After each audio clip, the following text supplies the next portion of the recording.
நம்ம ஜோசப் ராஜ் ஐயாவும் அந்த கூட்டத்தில் ஐடியாவை ஒத்துக்கலை. ஆனால் போகும்போது சொன்னார், நீங்கள் உங்களுக்கு எதிர்த்து நான் பேசினா கூட நீங்கள் இப்படி ஒரு கூட்டம் போகணும்னு நினைக்கிறீங்க, அதனால நம்ம அதை செயல்படுத்த வேண்டிய கடமையிலே நடக்குமா முடியுமா என்று நினைத்த ஒரு விஷயத்தை நடத்தி காட்டியவர் நம்முடைய ஜோசப் ராஜ். அது தொடர்ந்து நடக்கிறது, இன்றும் தொடர்ந்து பல ஆண்டுகளாக நடக்கக்கூடியது. இதுவரைக்கும் அறிவோம் அம்பேத்கரை என்ற தலைப்பிலே அம்பேத்கரை பற்றிய பல கோணங்களிலே நம்முடைய வருங்கால தலைவர்கள் பேசினார். இனிமேல் நம்முடைய தலைவர்கள் பேச இருக்கிறார்கள்.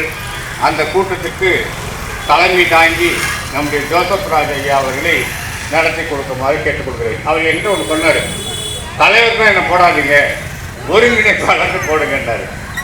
ஆனால் நான் என்ன சொல்கிறேன்னா, நீங்கள் தாங்க எங்களுக்கு தலைவர், இளந்தலைவர், அதனால் நீங்கள் வழிகாட்டணும். அதனால் தலைவர்னா என்ன, இந்த கூட்டத்தை நடத்தி கொடுக்கணும். ஆக இந்த ஒரு அற்புதமான கூட்டத்தை நடத்தி கொடுக்குமாறு அருமை நண்பர் ஜோசப் ராஜ் அவர்களை அழைக்கிறேன். அவர் தொடர்ந்து இந்த நிகழ்ச்சியை நடத்தி செல்வார். அவர் தலைமையிலே நாம் இந்த கூட்டத்தை காண்போம். நன்றி, வணக்கம்.